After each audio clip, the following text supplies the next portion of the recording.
नमस्कार, आप देख रहे हैं वार्ता न्यूज और मैं हूं आपके साथ अंकिता देवी। नजर डालेंगे हिमाचल की सुर्खियों पर। बरसात के बाद नाहन शहर की सड़कें खस्ता हाल, पहली बरसात में ही उखड़ी टारी। सरकार और प्रशासन से नाराज एकमात्र महिला विधायक रीना कश्यप। सरकारी कार्यक्रम और राज्य स्तरीय मेले में किया जा रहा अनदेखा। शिमला के आसमान में उड़ेंगे मानव परिंदे। 12 से 15 अक्टूबर तक फाइन फेस्टिवल। मुख्यमंत्री से मिल हाटी समुदाय ने एसटी के दर्जे को शीघ्र क्रियान्वित करने की रखी मांग।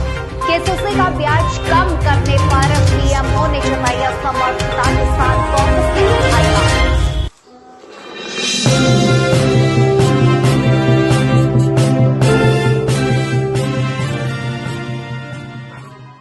और समाचार अब विस्तार से।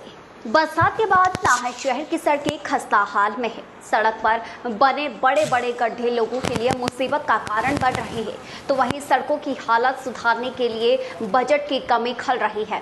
कार्यकारी अधिकारी नाहन से संजय तोमर ने कहा है कि शहर को बरसात में इस बार निगम को कम से कम 3.71 करोड़ का नुकसान हुआ है और जिसके लिए डैमेज रिपोर्ट भी तैयार हुई है कि इस वर्ष बहुत ज़्यादा बारिश न केवल जिला सिरमौर में बल्कि पूरे राज्य में हुई है, तो उसके कारण जो हमारी नगर परिषद की सड़कें हैं वो भी काफ़ी डैमेज हुई हैं। जो हमारा ये सर्कल रोड है ये पीडब्ल्यूडी के अंडर आता है, जिसमें आप बात कर रहे थे थोड़ी जल भराव का भी इशू है, तो उसको पीडब्ल्यूडी अपने लेवल पर टेकअप कर रहा है। पर जो हमारे रास्ते हैं उस पर भी काफ़ी डैमेज हुआ है, जिसकी डैमेज रिपोर्ट हमने पटवारी से ले ली गई है और इसकी डिटेल्ड एस्टिमेट बनाकर फंड्स की रिक्वायरमेंट के लिए डीसी साहब को और हमारे डायरेक्टर महोदय को भी भेजा जाएगा, ताकि इन जो डैमेज हुई सड़कों हैं उनके लिए पैसे। विधानसभा में एकमात्र महिला विधायक रीना कश्यप सरकार और प्रशासन से नाराज है। रीना कश्यप ने राजनीतिक पक्षपात करने के आरोप लगाए हैं। उन्होंने कहा है कि उन्हें सरकारी कार्यक्रमों में नहीं बुलाया जाता, यहां तक सनाह में आयोजित होने वाले राज्य स्तरीय मेले में तक उन्हें नजरअंदाज किया जा रहा है। ठीक ऐसे ही बीजेपी समर्थित अन्य चुने हुए प्रतिनिधियों को भी नजरअंदाज किया जा रहा है। पंचायत के जो प्रधान जी नरेंद्र गोसाई जी, उन्हें नहीं बुलाया गया।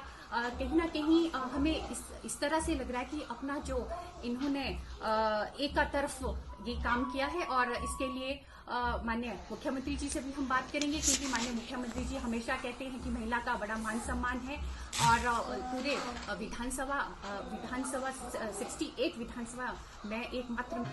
हाटी विकास मंच का एक प्रतिनिधि मंडल मुख्यमंत्री सुक्खू से मिला। हाटी समुदाय को मिले जनजातीय दर्जे में हिमाचल प्रदेश सरकार से शीघ्र क्रियान्वयन करने की मांग की है, ताकि सिरमौर के लोगों को इसका लाभ मिल सके।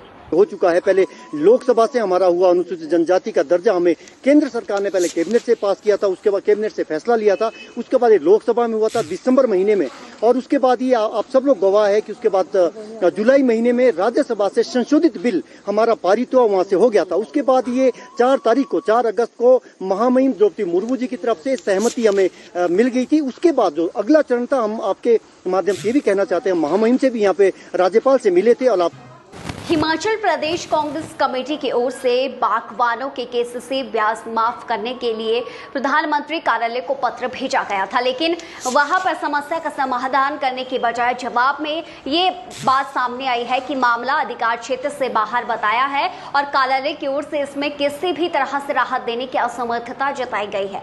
फिलहाल किसान कांग्रेस के मुख्य प्रवक्ता कमर रविंद्र उनियार कह रहे हैं कि लाहौल स्पीति के रोड जो इस बारिश के कारण बंद पड़ गए थे, जो हाईवे बंद पड़ गया था, वो उसका संज्ञान आदरणीय श्री विक्रमादित्य सिंह जी ने लिया। हमने उनके सचिवालय में जाकर के उनको एक पत्र लिखा था, जिसमें कांडी कोटला करके एक रोड है जो एज अ बाईपास काम करता है जब हाईवे नहीं चल रहा होता। तो हमने उनसे आग्रह किया था कि क्योंकि ब्रोकली की फसल सड़ चुकी है और बाकी फसलें जो हैं वो आनी हैं, आइसबर्ग की है। प्राकृतिक आपदा की मार झेल रहे पर्यटन कारोबार को पटरी पर लाने के लिए और सैलानियों को आकर्षित करने के लिए पर्यटन विभाग ने एक योजना बनाई है। इसीलिए राजधानी में पहली बार इंटरनेशनल फ्लाइंग फेस्टिवल करवाया जा रहा है। और खास बात तो आप सुनिए, पर्यटन विभाग के माध्यम से जुंगा में 12 से 15 अक्टूबर तक प्रदेश के अलावा विदेशी पैराग्लाइडर भाग लेने वाले हैं। पर्यटकों को रिझाने के लिए इस तरह के साहसिक खेलों का आयोजन किया जा रहा है। सिर्फ एक ही सेक्टर है जहाँ पे आप काफ़ी अच्छे ढंग से एम्प्लॉयमेंट जनरेट कर सकते हैं, वो टूरिज़्म सेक्टर है। तो फ्लाइंग फेस्टिवल मोस्टली हमारा इसी से रिलेटेड है कि जो हमारे पायलट्स हैं जो अपनी लाइफ को रिस्क में लेते हैं तो उनके लिए भी कुछ बेनिफिट्स हो, और कुछ हमारे जो हिमाचल है और जो शिमला में ये बिल्कुल नियर में ही है, ये भी एक सेक्टर जो है अच्छे से बूस्ट हो। तो हमारा मोटिव यही है। बाकी हमारे जो पैराग्लाइडिंग कंपटीशन है उसमें 2 टाइप्स का है, सोलो एंड टेंडम। उसमें स्पॉट लैंडिंग एक्यूरेसी कंपटीशन है ये, जिसमें जो आपके सोलो पायलट्स है उनका 2 लाख रुपीज़ प्राइस है और जो टेंडम पायलट्स रहेंगे उनका 1.75 लाख रुपीज़ है। तो ये मोस्टली आज के लिए फिलहाल इतना ही, जल्द लौटेंगे बड़ी खबर के साथ।